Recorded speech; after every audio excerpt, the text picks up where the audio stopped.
December 20 ദുബായിൽ നിന്ന് 354 പേരുമായി വാഷിംഗ്ടൺ DC-യിലേക്ക് പോയ എമിറേറ്റ്സിന്റെ ബോയിങ് 777 വിമാനം പറന്നുയർന്നതിന് തൊട്ടു പിന്നാലെ തകർന്നു വീഴേണ്ടതായിരുന്നു.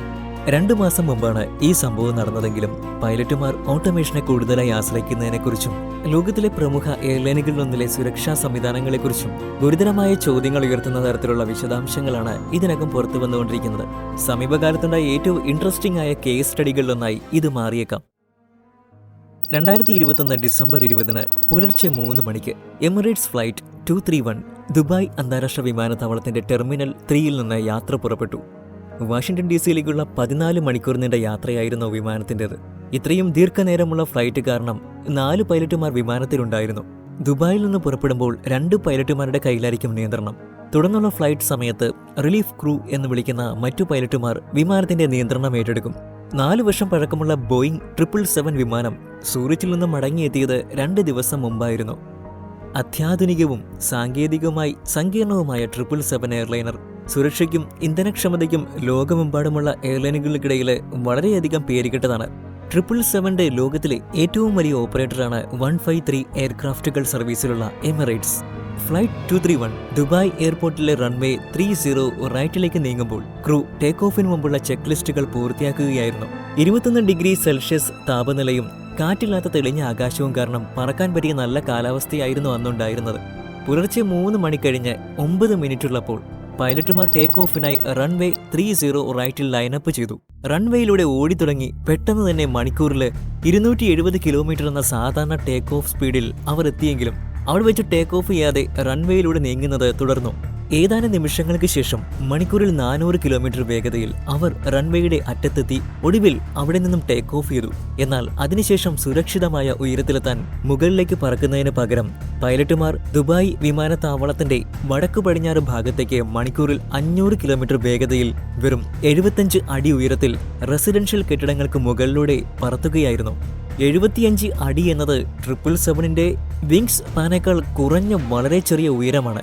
ദുബായിലെ ജനസാന്ദ്രതയേറിയ പ്രദേശങ്ങളിലൊന്നായിട്ടുള്ള ദേറയിലെ കെട്ടിടങ്ങളിൽ ചെന്നിരിക്കുന്നത് കഷ്ടിച്ചൊഴിവാക്കിക്കൊണ്ട് അവർ ആ ഫ്ലൈറ്റ് പാത്തിലൂടെ തന്നെ തുടർന്നു. തീരത്തിന് മുകളിലൂടെ കുറച്ച് സെക്കൻഡുകൾ അങ്ങനെ പറന്നതിന് ശേഷം ദുബായിലേക്ക് തിരിയാതെ കുത്തനെ ഉയർന്ന് അവരുടെ സാധാരണ ഡിപ്പാർച്ചർ റൂട്ടിൽ പറക്കാൻ ആരംഭിച്ചു. വാഷിംഗ്ടൺ DC-യിലേക്കുള്ള 14.5 മണിക്കൂർ നേരത്തെ യാത്രയ്ക്ക് ശേഷം പ്രാദേശിക സമയം രാവിലെ 9:30 വാഷിംഗ്ടൺ ഡെല്ലസ് എയർപോർട്ടിൽ സുരക്ഷിതമായി ലാൻഡ് ചെയ്തു. ടേക്ക് ഓഫ് സമയത്ത് വിമാനത്തിന് കേടുപാടുകൾ സംഭവിച്ചതായും ദുബായിലേക്ക് തിരിച്ചെത്തിയതിനു ശേഷം 4 ദിവസത്തേക്ക് വിമാനം നിർത്തിയിട്ട് കേടുപാടുകൾ പരിശോധിച്ചതായും റിപ്പോർട്ടുകളുണ്ട്. വിമാനത്തിലുണ്ടായിരുന്ന 4 പൈലറ്റുമാരെയും പുറത്താക്കിയതായി പ്രാഥമിക റിപ്പോർട്ടുകൾ സൂചിപ്പിച്ചിരുന്നുവെങ്കിലും ഇത് അങ്ങനെയായിരുന്നില്ലെന്നാണ് പിന്നീടുള്ള റിപ്പോർട്ടുകൾ പറയുന്നത്. ഇത്തരമൊരു സംഭവത്തിന്റെ കാരണം സങ്കല്പിക്കാൻ പ്രയാസമാണെങ്കിലും ഇത് നടന്ന് ഒരാഴ്ചയ്ക്ക് ശേഷം ഒരു പ്രധാന പ്രശ്നത്തെക്കുറിച്ച് തങ്ങളുടെ എല്ലാ പൈലറ്റുമാർക്കും മുന്നറിയിപ്പ് നൽകുന്ന ഒരു അറിയിപ്പ് എമിറേറ്റ്സ് പുറത്തുവിട്ടതോടെ കാരണത്തെക്കുറിച്ച് ഒരു വലിയ സൂചന പുറത്തുവന്നു. ലാൻഡ് ചെയ്തതിനു ശേഷം ഓട്ടോ പൈലറ്റ് പാനലിലെ ഓൾട്ടിറ്റ്യൂഡ് മാറ്റരുതെന്ന് എമിറേറ്റ്സ് തങ്ങളുടെ പൈലറ്റുമാരെ ഓർമ്മിപ്പിച്ചു. ഓട്ടോ പൈലറ്റ് ഓൾട്ടിറ്റ്യൂഡ് 0 ആയി സെറ്റ് ചെയ്തതിനു ശേഷം വിമാനങ്ങൾ ടേക്ക് ഓഫ് ചെയ്യുകയാണെങ്കിൽ പ്രശ്നങ്ങളുണ്ടായ സന്ദർഭങ്ങളുണ്ടെന്നാണ് അവർ പറയുന്നത്. എയർ മിഷനുകൾക്ക് ഈ അറിയിപ്പ് നൽകുന്നതിന് 7 ദിവസം മുമ്പ് എമിറേറ്റ്സ് ഫ്ലൈറ്റ് 231-നുണ്ടായ സംഭവം അത്തരത്തിലൊന്നാണെന്ന് അനുമാനിക്കുന്നതായിരിക്കും കൂടുതൽ സുരക്ഷിതം. ഫ്ലൈറ്റ് 231-ലെ മുൻ ക്രൂ ദുബായിൽ ലാൻഡ് ചെയ്തതിന് ശേഷം ഓട്ടോ പൈലറ്റ് ഓൾട്ടിറ്റ്യൂഡ് 0 ആക്കിയിട്ടുണ്ടായിരിക്കുമെന്നും ഈ വിമാനം വാഷിംഗ്ടണിലേക്ക് പറത്തേണ്ട പുതിയ പൈലറ്റുമാർ പുറപ്പെടുന്നതിന് മുമ്പ് ഒരു ഘട്ടത്തിലും ഇത് ശ്രദ്ധിച്ചിട്ടില്ലായിരിക്കുമെന്നും ഈ അറിയിപ്പിൽ നിന്ന് അനുമാനിക്കാം. അത് ശരിയാണെങ്കിൽ കോക്പിറ്റിലുണ്ടായിരുന്ന 4 പൈലറ്റുമാരിൽ നിന്നുണ്ടായിട്ടുള്ള ഗുരുതരമായിട്ടുള്ള ഒരു വീഴ്ചയാണത്.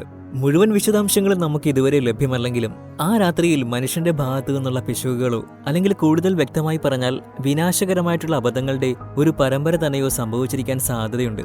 ടേക്ക് ഓഫിന് മുമ്പ് മോഡ് കൺട്രോൾ പാനലിലെ ഓൾട്ടിറ്റ്യൂഡ് സെറ്റിംഗ് നിരവധി തവണ പരിശോധിക്കുക എന്നത് സാധാരണ നടപടിക്രമമാണ്. എയർ ട്രാഫിക് കൺട്രോളിൽ നിന്ന് പ്രാരംഭ ഡിപ്പാർച്ചർ ക്ലിയറൻസ് ലഭിച്ചതിന് ശേഷം പൈലറ്റുമാരാണ് ഈ ഓൾട്ടിറ്റ്യൂഡ് സാധാരണയായിട്ട് ആദ്യം സെറ്റ് ചെയ്യുന്നത്. തുടർന്ന് ടേക്ക് ഓഫിന് മുമ്പ് നിരവധി പോയിന്റുകളിൽ ഇത് പരിശോധിച്ചുറപ്പിക്കുന്നു. കൺട്രോളിലുള്ള പൈലറ്റിന്റെ ഇൻപുട്ടുകളെ ഗൈഡ് ചെയ്യാൻ ഓട്ടോ പൈലറ്റിൽ നിന്ന് വിവരങ്ങൾ എടുക്കുന്ന ഫ്ലൈറ്റ് ഡയറക്ടറുടെ നിർദ്ദേശങ്ങൾ ടേക്ക് ഓഫ് സമയത്ത് പൈലറ്റുമാർ അന്ധമായിട്ട് പാലിച്ചിരിക്കാനും സാധ്യതയുണ്ട്. ഓരോ പൈലറ്റിന്റെയും മുന്നിലുള്ള പ്രൈമറി ഫ്ലൈറ്റ് ഡിസ്പ്ലേയിലെ പിങ്ക് നിറത്തിലുള്ള വെർട്ടിക്കലും ഹൊറിസോണ്ടലുമായിട്ടുള്ള ഒരു ബാർ ഉൾക്കൊള്ളുന്നതാണ് ഫ്ലൈറ്റ് ഡയറക്ടർ. ഫ്ലൈറ്റ് പ്ലാൻ അനുസരിച്ച് വിമാനം പറത്താൻ നോസ് എവിടേക്ക് പോയിന്റ് ചെയ്യണമെന്നും വിങ് എവിടെയായിരിക്കണമെന്നും ഇത് പൈലറ്റിനെ കാണിക്കുന്നു. ഓട്ടോ പൈലറ്റിലെ ഓൾട്ടിറ്റ്യൂഡ് 0 ആയിട്ട് സെറ്റ് ചെയ്തിട്ടുണ്ടെങ്കിൽ നോസ് മുകളിലേക്ക് പോയിന്റ് ചെയ്യാൻ നിർദ്ദേശിക്കുന്നതിന് പകരം പ്രൈമറി ഫ്ലൈറ്റ് ഡിസ്പ്ലേയിലെ ഫ്ലൈറ്റ് ഡയറക്ടർ മാറ്റമില്ലാതെ തുടരും. ഈ ടേക്ക് ഓഫിന്റെ നിയന്ത്രണം ആർക്കായിരുന്നാലും അവർ ഫ്ലൈറ്റ് ഡേറ്റയെ പൂർണ്ണമായിട്ടും ആശ്രയിച്ചിരുന്നിരിക്കാം എന്നതാണ് ഈ സംഭവത്തിൽ നിന്ന് നമുക്ക് ഇപ്പോൾ ഊഹിക്കാൻ കഴിയുന്നത്. വിമാനം റൺവേയുടെ അറ്റത്ത് എത്തിയപ്പോൾ മാത്രമാണ് പൈലറ്റുമാർ പെട്ടെന്ന് തന്നെ റൊട്ടേറ്റ് ചെയ്ത് എയർബോൺ ആക്കിയത്. എന്നാൽ ഇതിന് ശേഷവും അവർ മുകളിലേക്ക് ഉയർത്താൻ തുടങ്ങിയില്ല. സാധാരണയേക്കാൾ കൂടുതൽ വേഗത്തിൽ, അതായത് മണിക്കൂറിൽ 100 കണക്കിന് കിലോമീറ്റർ വേഗത്തിൽ അവയുടെ വിങ് സ്പാനേക്കാൾ കുറഞ്ഞ ഉയരത്തിൽ ഭൂമിക്ക് തൊട്ടു മുകളിലൂടെ പറന്നു. താഴേക്ക് പറക്കാൻ നിർദ്ദേശിച്ച ഫ്ലൈറ്റ് ഡയറക്ടറെ പൈലറ്റ് അന്ധമായിട്ട് പിന്തുടർന്നിരിക്കാം എന്നതാണ് മറ്റൊരു സാധ്യത. അവസാനം തീരത്തിനോടടുത്തെത്തിയപ്പോഴേക്കും വിമാനം സുരക്ഷിതമാക്കാനായി പൈലറ്റുമാർ മുകളിലേക്ക് പറത്തിയതിന്റെ കാരണം ഇതുവരെ വ്യക്തമായിട്ടില്ല. എന്നാൽ വിമാനത്തിലുണ്ടായിരുന്ന 100 കണക്കിന് ആളുകളെയും താഴെയുണ്ടായിരുന്ന മറ്റു പലരെയും കൊന്നൊടുക്കാൻ നിമിഷങ്ങൾ മാത്രം ബാക്കി നൽകി വിമാനത്തിന്റെ ഓൾട്ടിറ്റ്യൂഡ് ഉയർത്തി വൻ ദുരന്തം ഒഴിവാക്കാൻ പൈലറ്റുമാർക്കായി. ഈ നൂറ്റാണ്ടിൽ ഇതുവരെ സംഭവിച്ചിട്ടുള്ളതിൽ വെച്ച് ഏറ്റവും വലിയ വിമാന ദുരന്തമായി ഇത് മാറുമായിരുന്നു. തലനാരിഴയ്ക്ക് രക്ഷപ്പെട്ടുവെങ്കിലും പൈലറ്റുമാർ ഓട്ടോമേഷനെ ആശ്രയിക്കുന്നതിനെക്കുറിച്ച് ഗുരുതരമായിട്ടുള്ള ചോദ്യങ്ങൾ ഈ സംഭവം ഉയർത്തുന്നു. യുഎസിലെ പൈലറ്റുമാർ വിമാനം പുറപ്പെട്ടതിന് ശേഷം ഉയർന്ന ഓൾട്ടിറ്റ്യൂഡിലേക്ക് മാനുവലായിട്ട് പറത്തുന്നു. ഓട്ടോമേഷന് കൂടുതൽ പ്രാധാന്യം കൊടുക്കാതെ ജോലിഭാരം കുറയ്ക്കുന്നതിനുള്ള ഒരു ടൂളായിട്ട് ആവശ്യമുള്ളപ്പോൾ മാത്രമാണ് യുഎസിലെ പൈലറ്റുമാർ ഓട്ടോമേഷൻ ഉപയോഗിക്കുന്നത്. വിമാനം പറത്തുന്നതിലാണ് മെയിൻ ഫോക്കസ്. ഓട്ടോമേഷൻ മാനേജ്മെന്റ് രണ്ടാമതേ വരുന്നുള്ളൂ. ഇത്തരത്തിൽ ഓട്ടോമേഷനെ ആശ്രയിക്കുന്നതിലെ അപകടം എമിറേറ്റ്സ് ഫ്ലൈറ്റ് 231 പറ്റിയതുപോലെയുള്ള സംഭവങ്ങൾ വ്യക്തമായി മനസ്സിലാക്കി തരുന്നു. ഈ വിമാനത്തിന്റെ ക്രൂ അലംഭാവമുള്ളവരായിട്ട് ഓട്ടോ പൈലറ്റിനെ അന്ധമായിട്ട് പിന്തുടർന്നിരിക്കാനും എയർ സ്പീഡ്, ഓൾട്ടിറ്റ്യൂഡ് തുടങ്ങിയ അടിസ്ഥാന വിവരങ്ങൾ അവഗണിച്ചിരിക്കാനുമാണ് സാധ്യത. ഈ പ്രശ്നം മെക്കാനിക്കൽ ആയിരിക്കാൻ സാധ്യതയില്ല. കാരണം അങ്ങനെയായിരുന്നെങ്കിൽ അറ്റ്ലാന്റിക് സമുദ്രത്തിന് മുകളിലെത്തിയതിനു ശേഷം ഒരു പ്രശ്നം ആവർത്തിക്കാൻ അനുവദിക്കാതെ ക്രൂ ഉടൻ തന്നെ ദുബായിലേക്ക് മടങ്ങുമായിരുന്നു. സമയം രാത്രി വൈകിയത് കൊണ്ടുള്ള ക്ഷീണം മറ്റൊരു കാരണമായിരിക്കുമെന്നതും ശ്രദ്ധിക്കേണ്ടതാണ്. വളരെ മികച്ച സേഫ്റ്റി റെക്കോർഡുള്ള എമിറേറ്റ്സിന്റെ പൈലറ്റ് സെലക്ഷനും ട്രെയിനിങ് പ്രോസസ്സുകളും ലോകത്തിലെ ഏറ്റവും കർക്കശമായവയാണ്. അവരുടെ എയർക്രാഫ്റ്റുകൾ അത്യാധുനികവും നല്ല രീതിയിൽ മെയിൻറ്റെയിൻ ചെയ്തിരിക്കുന്നവയുമാണ്. എന്നാൽ നിർണായകമായിട്ടുള്ള ഓട്ടോമേഷൻ ഡിപ്പെൻഡൻസിന്റെയും ക്രൂ റിസോഴ്സ് മാനേജ്മെന്റിന്റെയും മേഖലകളിലെ വിള്ളലുകൾ കാണിക്കാൻ തുടങ്ങിയിരിക്കുന്നു. എമിറേറ്റ്സിൽ ഇത്തരത്തിലുള്ള ആദ്യ സംഭവമായിരുന്നു ഇത്. ഓട്ടോമേഷൻ ഡിപ്പെൻഡൻസിയുടെ ഈ പ്രശ്നത്തിൽ എമിറേറ്റ്സ് ഒരു തരത്തിലും ഒറ്റയ്ക്കല്ല. കുറഞ്ഞത് 1990 മുതലെങ്കിലും അറിയപ്പെടുന്ന ഒരു പ്രശ്നമാണ് മാനുവൽ ഫ്ലൈയിങ് സ്കില്ലുകളുടെ കുറവ്. ഈ പ്രശ്നം കൊണ്ട് നിരവധി പ്ലെയിൻ ക്രാഷുകൾ ഉണ്ടായിട്ടുണ്ട്.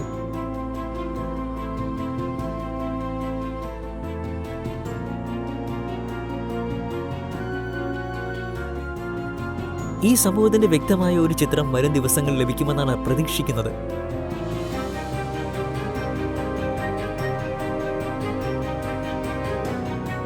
ഫ്രണ്ട്സ്, എന്നത്തെയും പോലെ ഇന്നത്തെ വീഡിയോ നിങ്ങൾ ആസ്വദിച്ചു എന്ന് ഞങ്ങൾ വിശ്വസിക്കുന്നു. വീണ്ടും ഒരു നോളജ് പകരുന്ന വീഡിയോയുമായിട്ട് ഞങ്ങൾ വീണ്ടും മടങ്ങിയെത്തുന്നതായിരിക്കും. അതുവരെയും സ്റ്റേ ട്യൂൺ. നിങ്ങൾക്ക് ഇത്തരം കണ്ടന്റുകൾ ഇഷ്ടമാണെങ്കിൽ സബ്സ്ക്രൈബ് ചെയ്യുവാൻ മറക്കണ്ടാട്ടോ. കൂടാതെ പുതിയ വീഡിയോസിന്റെ അപ്ഡേറ്റ് ലഭിക്കുവാൻ ബെൽ ഐക്കൺ കൂടി അമർത്തുക. നന്ദി.